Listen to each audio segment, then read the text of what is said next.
maaaring pag-iwalay ito? Nagkakaroon lagi ng pinggian at digmaan ng puso at isip. Kaya, sabi ni Paul sa mga kaibigan, that's why you cannot do what you want to do. Gusto mong gumawa ng masama, pinipigilan ka, banal na espiritu. Gusto mong gumawa ng mabuti, hinihila ka ng iyong kaman. Nagbibimaan ko lagi mo lang. Nawawalan ng saysay at pagmabagong puso kung hindi naman magbabago ng isip. Isip becomes futile. It becomes dysfunctional. If we love God with our hearts, but we're not willing to change in our mind. Ayaw mong nakikinig sa aral, nakaupo ka tapos natutulog ka na. Ha? Ikaw yung gumawa ng kalendaryo mo, baka 20 ay, ito ba yung kalendaryo, galing sa akin. Tulungan ko na yung mga linggo na kailan ako ate. Ginawa mo ng kalendaryo mo, ha? Tapos namamaus na yung nag-a-announce dito sa simbahay. Ay, hindi para sa akin yung simbahay, para sa mga kapatid natin. So you don't hear the word of God often, hindi madalas marinig. Hindi madalas i-explain sa'yo, walang nag-explain sa'yo. Pero sinasabi mo, you believe. Maloning. No?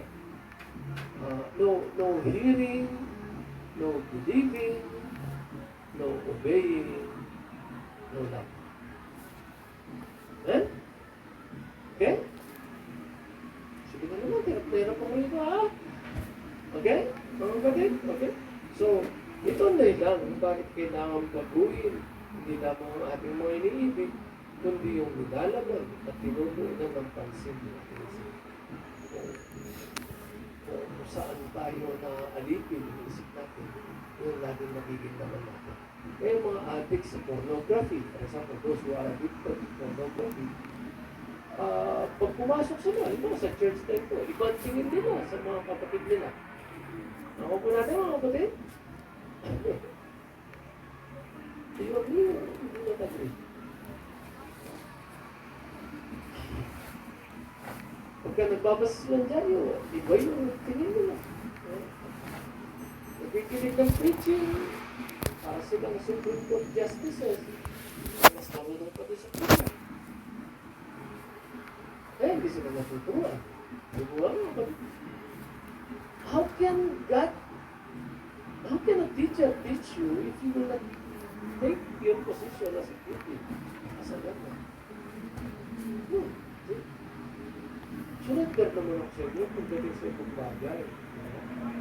Kung hindi ako marunong mag-conserver, marami sa iyo, conserver magtatabang. So, surrender ako yan. Hindi ako marunong mag-sales. Pagka ako mag-sales, wala akong may bebenta kasi huwag na direct-reaching sa akin. The way I talk, because I have been doing this for a lot of years already, does not make me a good salesman. Yes? I'm not as good as many of our tuberos here. Yung ibang mga kapatid dito, bigyan mo lang ng Jabi 2 po. I-assemble mo nila yung bahay mo. Nakuha na mga kapatid? I try myself, pagka maliliit na trabaho sa bahay, nagmamason-mason pa ako. Pag tigit ko gano'n na cement sa padar, maya-maya bumabagsak mag-isa. So, depression nito. Pagka pinapanood ko si Dumating, ano natin? Si Loy, pagka pinapanood ko si Loy, parang naninigarin ko kasi, tapos kung kutsarahin niya, ginaganon-ganon lang ako, bumibig yung cement ko sa padar. Tapos ako umiiwala. Tapos next. So, kailangan po magbago tayo. Matutunan natin yung mga skills na kailangan matutunan, no? Para yung laman ng puso natin ay tumibas sa atin. At kung iibig natin ito ang Diyos, which I believe, we all love the Lord Jesus Christ. Amen? Does everybody love the Lord Jesus Christ? Yes. Wala po ang problema is yung isip. Because sometimes we focus our minds on the wrong things. Amen, mga kapatid? So, kaya wala pong magic dyan. Yung mga mahilig mag-aaral ng salita ng Diyos, para silang magutong lahat ng mga modules sa SOE, enrollan nila, no? At tapos mag-enroll pa sila sa simbahay, tapos kahit na nakapikit sila during service, nakikinig sila.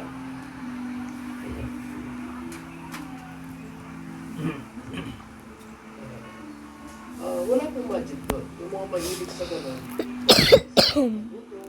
mabilis silang lumago. And after a few seasons, makikita ko yung mga kasabayan nila siya. Rich na, nag-elder na, tapos yung mga kasabayan na, ganun pa rin. Di pa magbago. Follow? Di ba follow? Di follow? Okay, very good. So, yun po, sa isip yun, function nito ng isip. There's nothing wrong with the heart, you believe. And then, you must renew your mind. And that is exactly what the apostle is saying in Romans 12. Sahin po natin ng kapatid, yung nakadilaw, hindi real. Huwag kayong makiayak sa takbo ng magugulo. Mag-iba kayo sa buwan. 10 minutes ang libre lang. Okay. Upang makinawa Don't ask me. Don't give me another 10 minutes. Okay. Gusto natin magbago, no? Sabi, mag-iba kayo. Sila, mag-iba. Ibig sabihin, kung ngayon, mukha kang mangal, pagka nag-iba ka ngayon, mukha ka ng ayon. Amen, mga kapatid?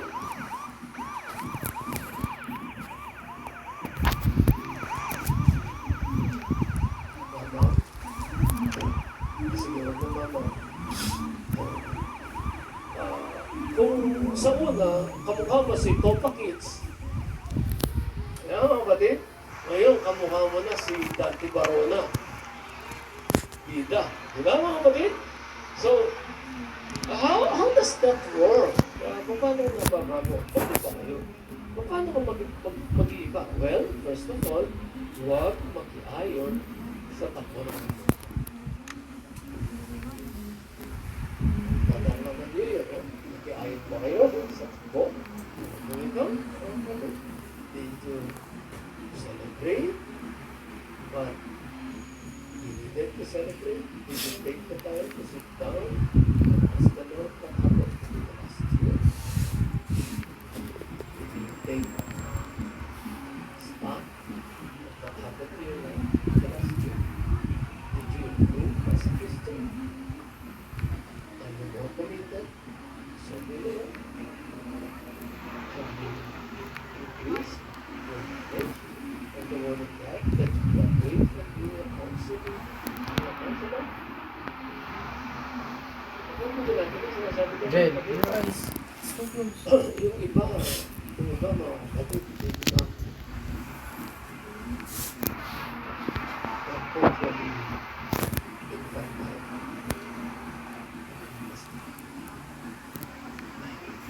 Sa Tagalog, napunggo sila. Alam niyo na punggo?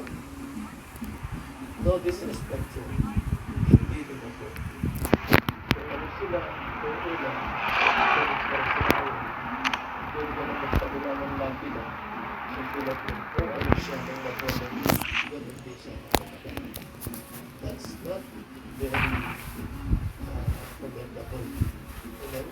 Because the path of the righteous, sabi ng Bible, the path of the righteous is like a shining light that shines more and more unto the perfect day. Sabi niya siya. Ikaw po nagdaas ng mga katutubig ay katulad ng ilaw na nagniningning habang magpalapit ang pagbabalik. So, the more the world slides into godlessness, the believer should progress more and more towards godliness. Amen, mga kapatid? At mangyayari natin pagka natuto natin iyakapin yung pananampalataya at tumapit tayo. Hindi yung every time tinatanong natin, tama ba ito? Tama ba ito? No, kasi basta't sinabi ng salita ng Diyos, tama yun. Amen? yung kailangan gawin. Tapos, sabi nga doon, magbago kayo ng pag-isip. Marami po tayong mga prinsipyo at paniniwala na bulok na kailangan palitan. Yun lang konsepto ng saya ng sanlibutan na natutunan natin. Ibang iba yung ibang mga tao nabubor sila pag kasama yung mga kapatid nila. Dapat kasama natin yung mga kapatid natin. Hindi tayo nabubor. Because God is faithful. You will be surprised yung kasama, kapag ang kasama nila, yung mga hindi kasama, ibang-iba yung personality nila. Tapos pag ang kasama nila, mga kasama, ang pinag-pinag,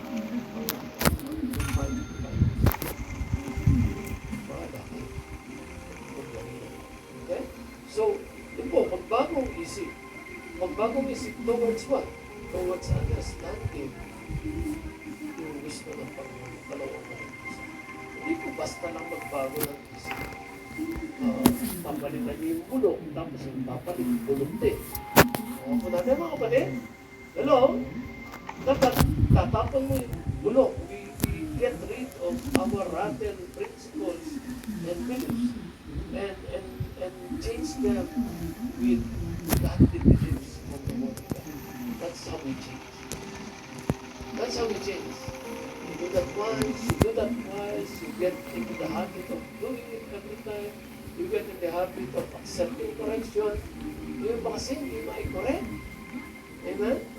Pagka kinokorek na, ang dami nilang ilalabas na filosofya sa buhay. So, iiwanan na lang sila nung nagkokorek. Simple lang ba? Sinabi lang, hindi tama yung accept correction. Amen? Wala ko napapahamak sa correction. Correction is painful. Ano yung correction? Painful. It brings sorrow. Natutuhagi yung puso natin. Pagka kinokorek tayo, lalo na pagka nagko-correct sa atin, parang mas mababa sa atin. But if you cannot be corrected by the people who love you, then don't expect any correction to come from those who love you. Amen? Mga kapatid, the church is a safe place. Amen po ba mga kapatid? Kahit nagdurugo ang puso natin, nasasaktan ang puso natin, God will heal us for the better. The best is over. Your brothers and your sisters, Yes, they are please, safe people. I told They you. will not Promise. harm you. Enough. They always mean to do you good. Mga kapatid. Honey, please, promise. 5 minutes lang. 5 minutes. Mali, kapitbahay ko pa yan sa bagong daigdig. No? So, yung mga kapatid, change how you think. Love the Word of God. Love the Bible, mga kapatid. Because that is the Word of God that has been given to us. If you don't subscribe by the Word of God and by default, you will follow the philosophers of the world. Mga kapatid. And that is not possible. Basahin mo lang, buksan mo lang yung tablet mo, basahin mo lang, maglagay ka lang ng tablet dyan, ibababa niya yung pagkahaba-habang listahan ng mga philosophers ng Biblia. But you only need one philosopher, the Holy Spirit, who is behind the Word of God. Amen? Okay? So, yung po mga kapatid, at pangalawa, ituon lagi ang pag-iisip sa mga bagay ng mga Diyos. You can will utusan mo sarili mo kung ano yung pagtutunan mo kasi. Pwede ba yun? Pwede bang yung panonoorin mo lagi sa TV, yung bakbakan at patayan? Pwede ba yun? Can you decide that, mga kapatid? Ikaw yung may hawak ng ano ba tawag dito? Remote. Remote ba talaga tawag doon? Remote. Parang meron yung pangalan na remote, no? So, anyway, habang mo yung remote, pwede mo kontrolin kung panonorin mo Netflix, HBO, basketball, boxing. Pagka po may consultation, it's very educational. Sabi nga, pagka yung consultation, kumama sa laban ni Manny Pacquiao. Baguhin mo na yung schedule. pagka may laban si Manny Pacquiao, pabayaan mo naman silang manood ng Manny Pacquiao muna. Wala silang matututunan sa ituturo mo. No? So, ito ang pag-iisip sa mga bagay na mga Diyos, mga kapatid. Yan ang tagpilit ni San Pablo sa Philippians 4:8. Basahin po natin mga kapatid. Read.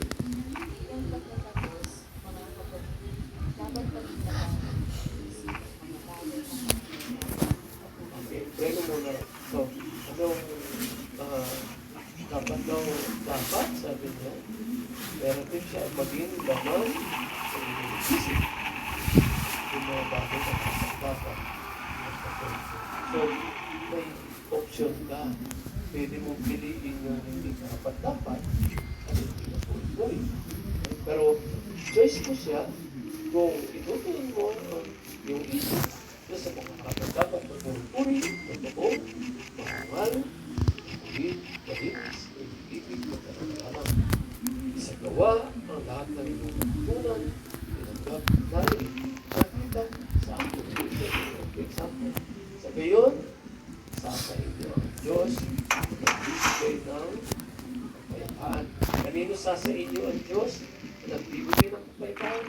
Doon sa mga taong isip nila ay tinreno na to think of what is right, what is praiseworthy, what is truth, what is honest. Ako pa natin mga kapatid? So, we have marami natin kailangan matutunan eh. Kahit ako, mga kapatid, we have to rein in yung healing ng katawan. Kailangan natin disiplinahin yun. Kailangan natin matulog. Pag kailangan matulog, ngayon po ang uso. Natutulog lang pagka hindi na kaya yung kanto eh. Kailangan mga kapatid. So, lalo, usawa. Pero wala naman taga-gilap na gumagawa nun.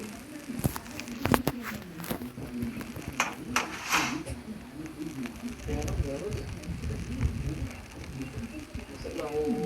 Sila nila pa eh. Nagpupiyata.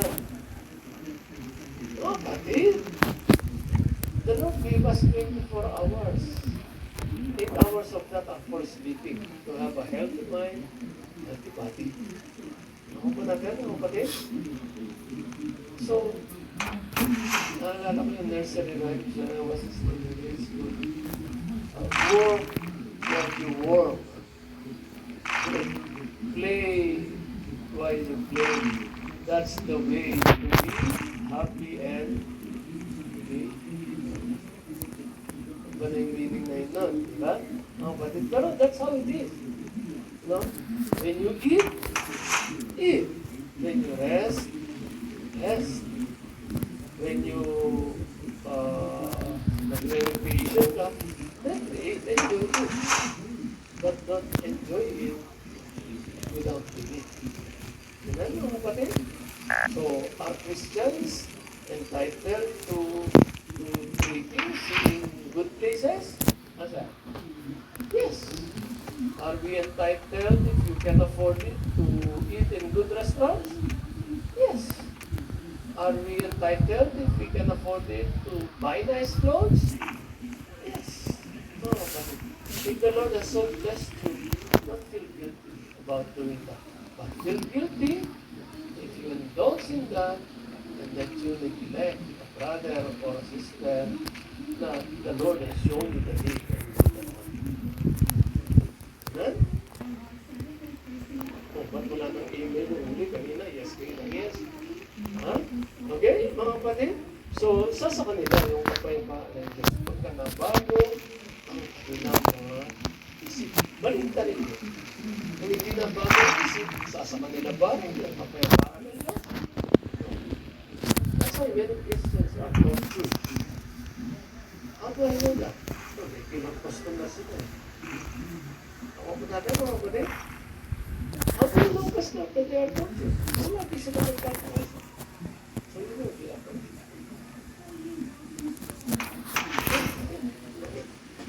Kung meron nakakawa ng masabi ko. Okay. Lastly, shortly, no? Inaasahan. Ready? Read.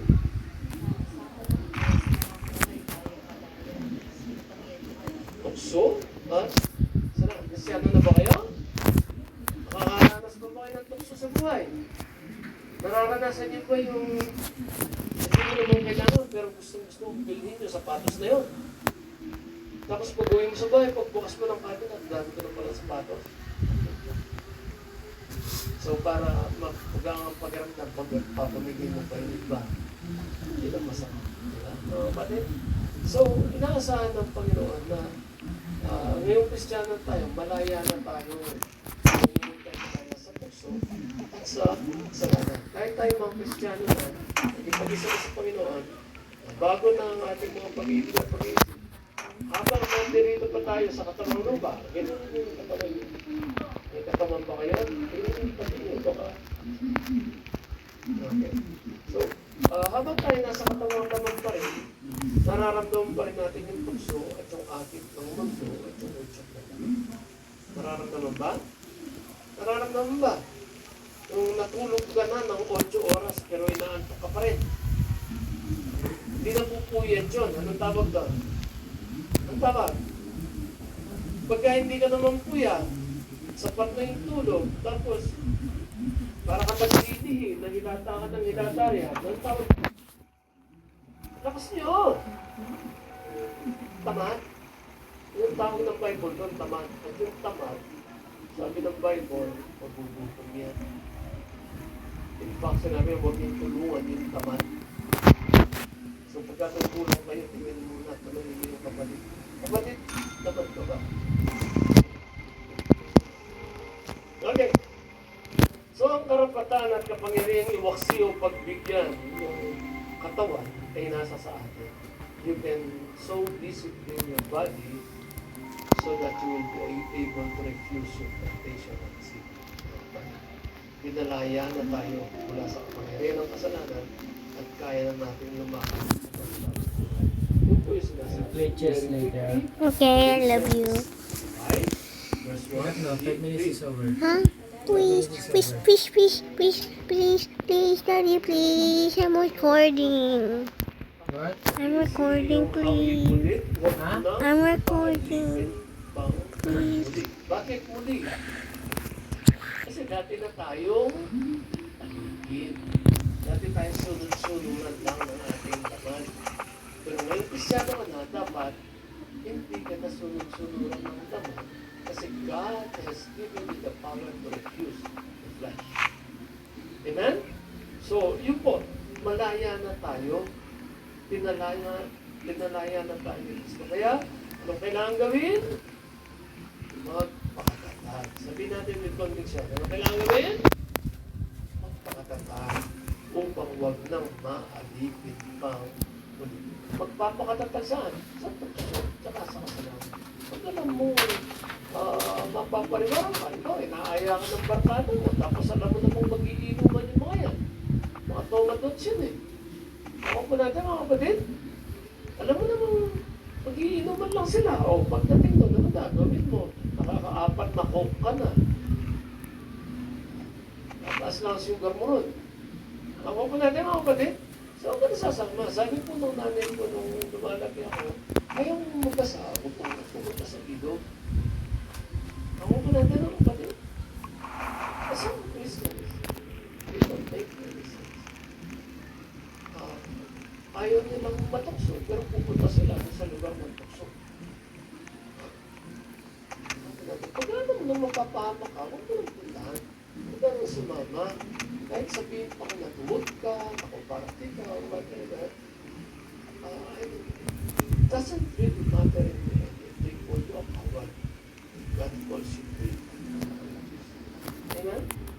Oh, but that will be exposed by the systems of life. No? So, malaya tayo, pinalaya tayo, magpakatatag. Okay? Si Juan, sabi niya, yung sa verse 8, verse 31, ready?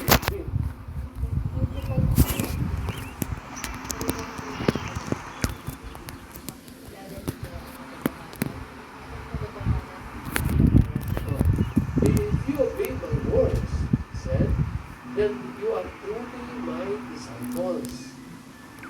And if you are truly my disciples, you shall know the truth. Who will know the truth? Who will know the truth? Sino makakilala ng katotohanan?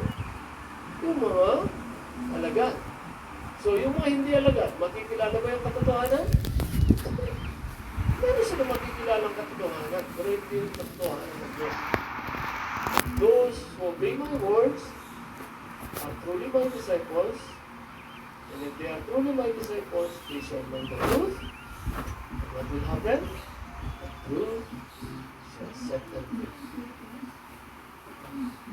So, hindi po automatic yung the truth shall set them free. Magabat yun lang lagi nakakats nila. The truth will set you free if you know the truth.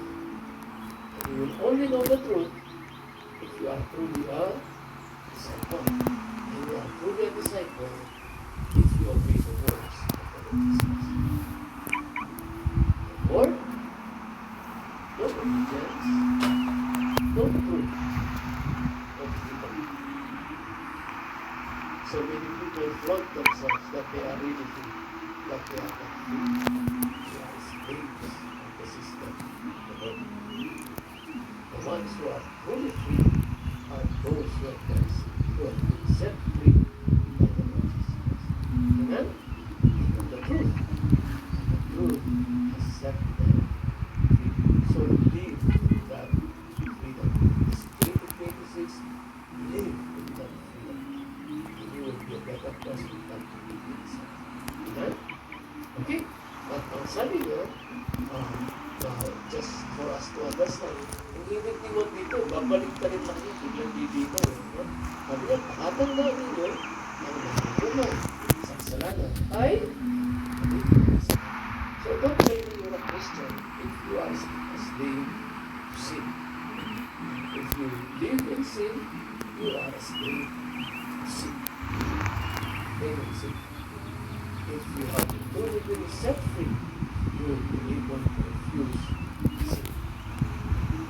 So, don't keep that roundabout, not to talk about basic forces. Well, wala ba? Ang Kristiyan ay gumaranas sa kanila. So, bakit ang kasalanan? Hindi sa expired or hindi sa mga kung nakaya, ayan, no? Sige, 17?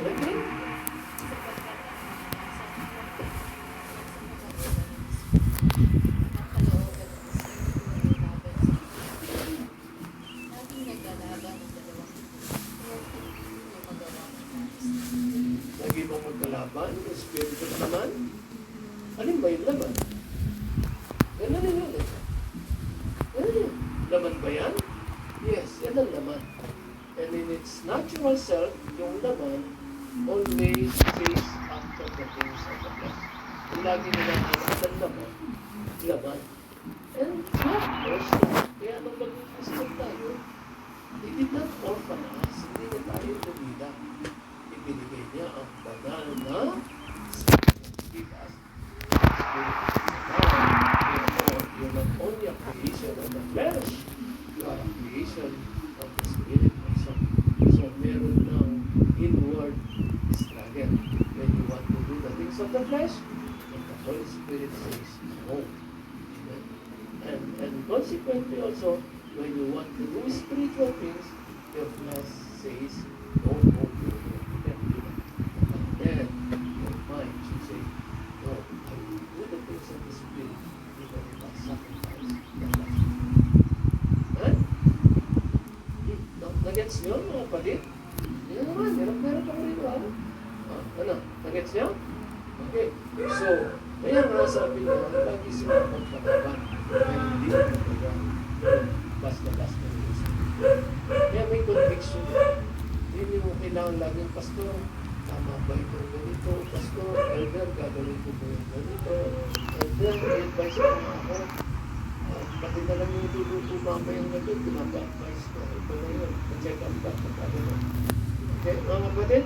So, hindi natin magawa because the Holy Spirit is ever present with us. Kaya nararamdaman niyo, di ba? Nararamdaman, di ba? Hindi niyo nararamdaman. Stop now, then. Stop now. You have not been Hmm. Then, support. stop now. Stop now. Okay. At lastly, yung pangako ng Panginoon. Yung Kristiyanong tunay na siya na magtatagumpay sa buhay. Grow up. Okay, stop now. But I'm still recording. Yung stop or no? Pirit ka ngayon.